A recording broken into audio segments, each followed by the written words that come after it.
Hey, what's up? Bienvenue dans cette nouvelle vidéo. Merci d'être là sur ma chaîne. Je suis Tia Brown Sugar et ça me fait vraiment plaisir de vous retrouver ici. Aujourd'hui, nous allons parler organisation. Il y a une question qui revient très souvent notamment sur Instagram. D'ailleurs, si vous ne me suivez pas sur cette plateforme, n'hésitez pas à le faire. C'est la plateforme sur laquelle je suis la plus active. Donc, allez-y, ça me ferait vraiment plaisir. On approche des 20 000 followers sur Instagram et je suis vraiment trop contente. Sur YouTube, on a déjà dépassé cette barre symbolique et ça me fait toujours plaisir de voir le nombre de personnes qui me suivent augmenter de jour en jour. Donc merci du fond du cœur. Donc comme je le disais sur Instagram, on me pose souvent cette question en DM. Comment tu fais pour t'organiser? Comment tu fais pour gérer tout ce que tu fais, parce qu'il faut savoir que je suis youtubeuse, mais que j'ai aussi un blog, un podcast, que je suis hôtesse de l'air, et qu'à côté de ça, j'ai une vie privée, une vie familiale, des amis, et que j'essaye, tant bien que mal, de gérer tout ça. Donc comment je fais, comment je m'organise, je vous dis tout ça dans cette vidéo.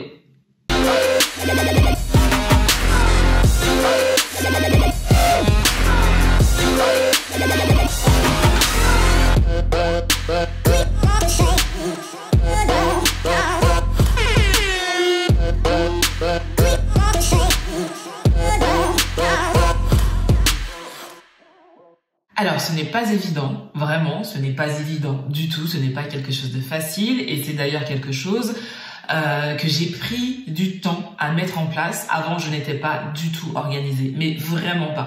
Et c'est vrai qu'aujourd'hui, c'est plutôt marrant quand on me parle d'organisation, quand on me dit que je suis quelqu'un d'organisé, quand on me demande de faire des interviews concernant la façon dont je m'organise. Je suis bluffée parce que vraiment, il y a 10 ans, mais c'était une catastrophe.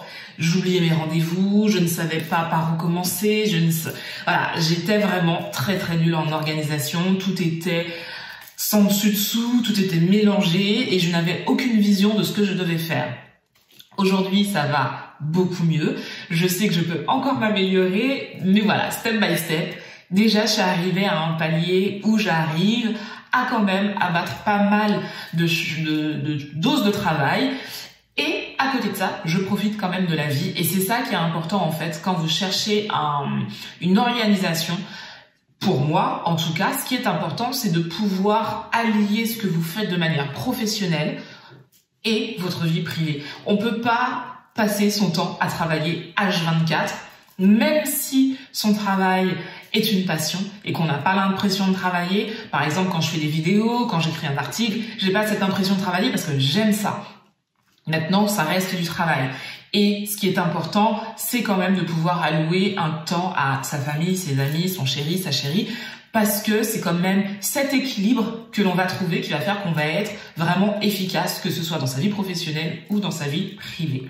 Donc l'idée en fait de cette vidéo, c'est de vraiment vous donner ma vision des choses sur comment vous organiser dans votre milieu professionnel. Aujourd'hui, on va vraiment se concentrer sur le milieu professionnel, mais gardez à l'esprit que c'est important qu'il y ait un équilibre entre votre vie professionnelle et votre vie privée. Voilà.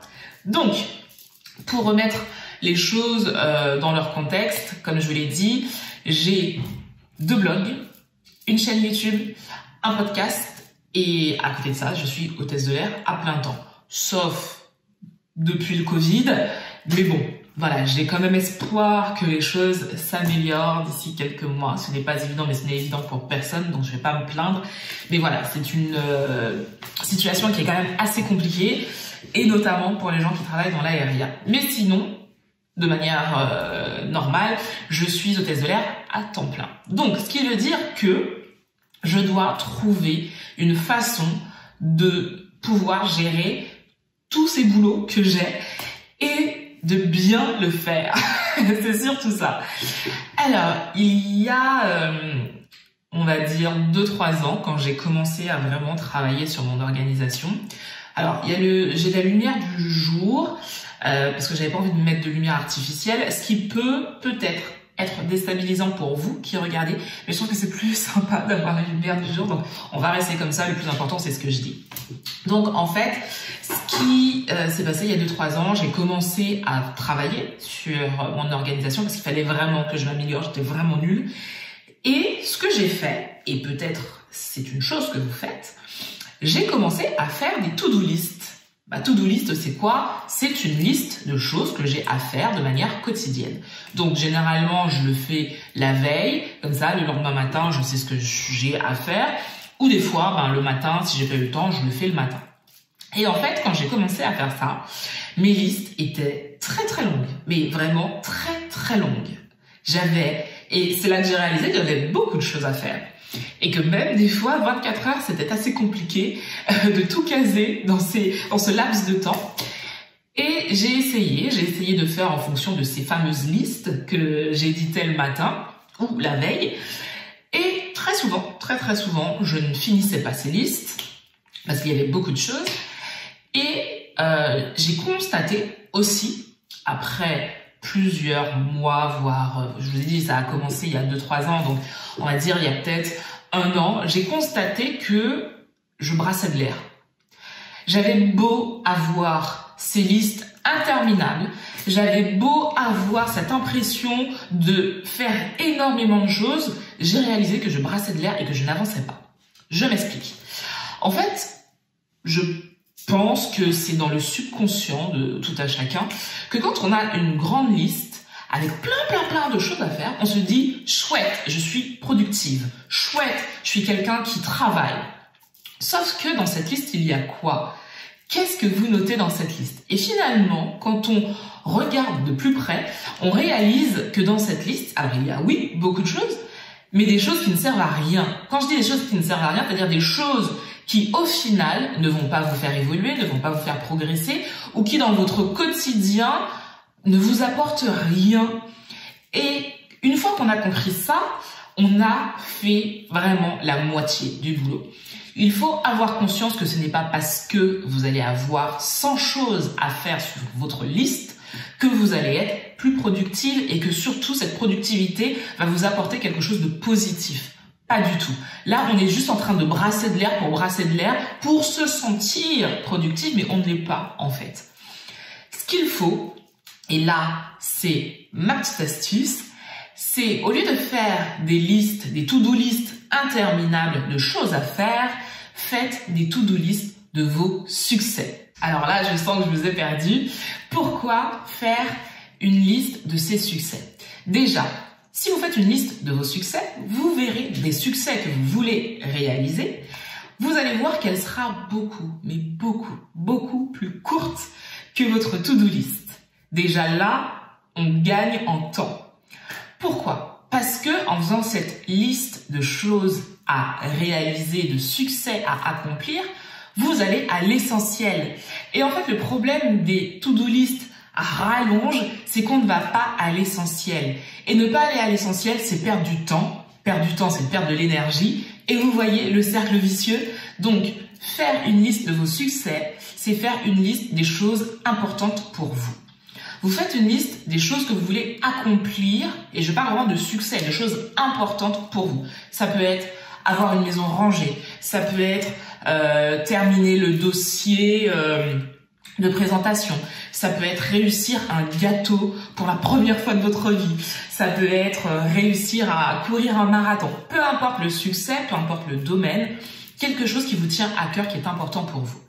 Une fois que vous avez défini les succès que vous voulez réaliser, vous allez voir que ça va être beaucoup plus simple de détailler ce que vous devez faire. Par exemple, je vous prends mon exemple, courir un semi-marathon. Ça, c'est le succès que je veux réaliser dans les prochaines semaines. Courir un semi-marathon. Maintenant que j'ai ça en tête, qu'est-ce que je dois faire pour courir un semi-marathon de 21 km? Je dois pouvoir tenir sur la longueur. Comment tenir sur la longueur? Et vous voyez, je vais ensuite détailler étape par étape ce que je dois faire pour pouvoir arriver à cet objectif. Donc, je dois pouvoir courir sur la longueur 21 km. Comment je fais? Il faut que je m'entraîne. Je fais quel style d'entraînement? je vais commencer par courir peut-être 2 km. 2 km. Ensuite, il faut aussi que je travaille les fractionnés parce que les fractionnés vont me permettre d'améliorer tout ce qui est cardio, donc d'avoir du souffle et de courir plus longtemps. Donc voilà, je dois courir 2 km, je dois aussi faire des fractionnés. Ensuite, j'ai couru mes 2 km, j'ai aussi fait ma séance de fractionnés. On augmente. Maintenant, il faut que j'essaye de courir 5 km. Et on continue aussi avec les fractionnés. Et vous voyez, je vais augmenter comme ça tout ce que j'ai à faire jusqu'à ce qu'un jour, j'arrive à courir mes 21 km. Et là, vous voyez que ce que j'ai à faire est focalisé sur ce succès. Et ce qui est bien, c'est que je n'ai pas de choses qui vont m'embrouiller l'esprit, des choses qui ne vont pas m'aider à progresser vers ce but-là. Et ce qui est important, c'est de rester vraiment focus sur ce qu'on a à faire et ensuite d'échelonner. Parce qu'en fait, ce qui est compliqué aussi, c'est de ne pas savoir où aller. Mais ça, c'est quand, justement, on ne prend pas le temps de trouver son succès.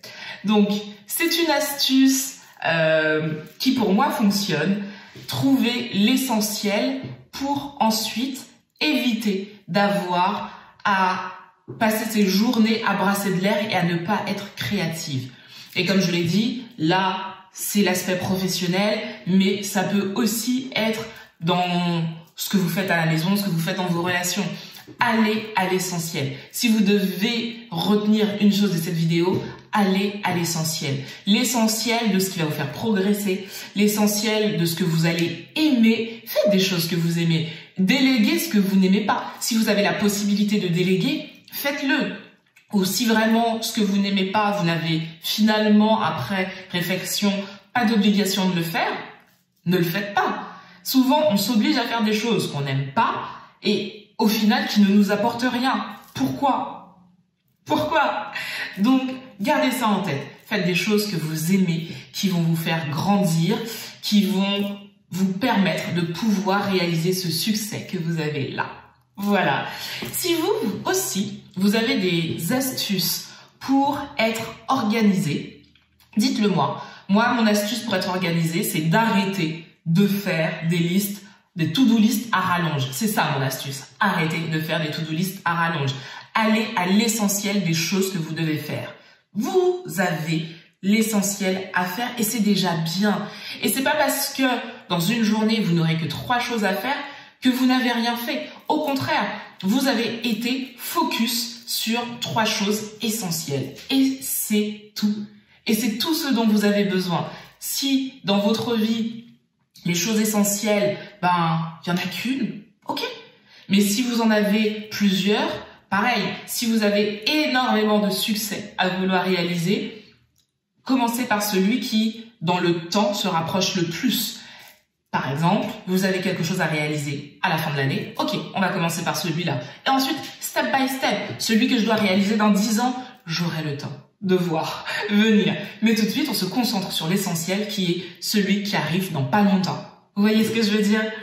J'espère que cette vidéo vous a plu. Elle est pas trop longue, mais j'avais envie d'aller à l'essentiel, justement. Donnez-moi vos astuces. J'aimerais vraiment les connaître. Ça, c'est une astuce parmi tant d'autres, mais j'avais pas envie de vous en donner 50 000 parce que là aussi, c'est pas l'idée de la vidéo. On doit aller à l'essentiel. Je me répète, mais je veux vraiment que vous gardiez ça en tête. Allez à l'essentiel. Sur ce, je vous fais vraiment de très très gros bisous. Je vous dis à dimanche prochain. Prenez soin de vous.